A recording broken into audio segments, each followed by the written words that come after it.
ગુસાઈજી ઉપર કોણે કૃપા કરી? દામોદરદાસજીએ.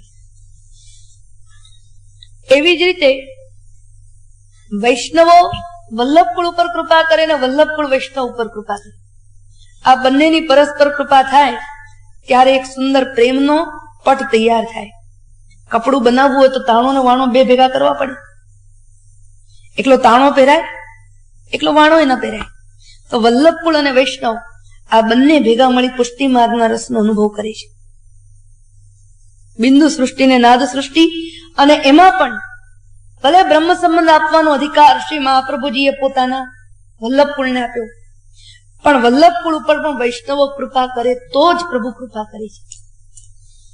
કારણ કે એ ભક્ત વશ છે ભગવાન. શ્રી મહાપ્રભુજી દામોદરજીને વશ, ઠાકોરજી યશોદાજીને વશ. તો દામોદરજી એટલે સમગ્ર વૈષ્ણવ સૃષ્ટિના પ્રતિનિધિ.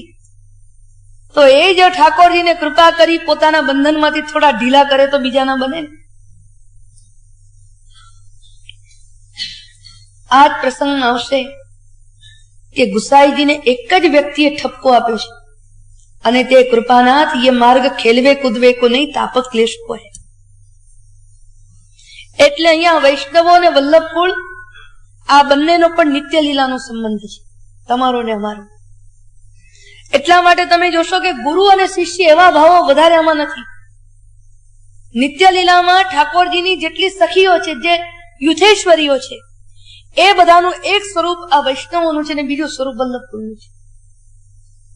એક બિંદુ સૃષ્ટિ છે અને બીજી નાદ સૃષ્ટિ છે. આ બંને એકબીજાની અંદર હળી ભળીને એકબીજા ઉપર કૃપા કરવાની છે, એકબીજાને ભગવત સ્વરૂપના અનુભવની અંદર મદદ કરવાની છે. એક અર્થ તો આ થયો કે દમલા ये मार्ग तेरे लिए प्रकट कियो है. અને બીજી વસ્તુ એ છે, જેવી રીતે ભગવાને અર્જુનને ઉદ્દેશીનો ઉપદેશ આપ્યો અને એ ઉપદેશ સમગ્ર માનવ જાતને મળ્યો. એક અધિકારી જીવ જોઈએ. આ અધિકારી જીવની કૃપાથી આખા જગતને એનો લાભ મળે છે. જો અર્જુન ન થયો હોત તો ગીતા આપણને ક્યાંથી મળે? એમ શ્રી દામોદરદાસજી ભૂતળમાં ન પ્રગટ થયા હોત તો પુષ્ટિ માર્ગ આપણને મળવાનો નહોતો. દમલાજીની કૃપાથી આપણને પુષ્ટિ માર્ગ મળ્યો છે. અલૌકિક રસનો અનુભવ કરનારા અધિકારી છે એ બતાવવા માટે પણ કહ્યું કે દમલા ये मार्ग तेरे लिए प्रकट कियो है. આનો બીજો અર્થ એ છે કે શ્રી મહાપ્રભુજી ઈચ્છા કરે છે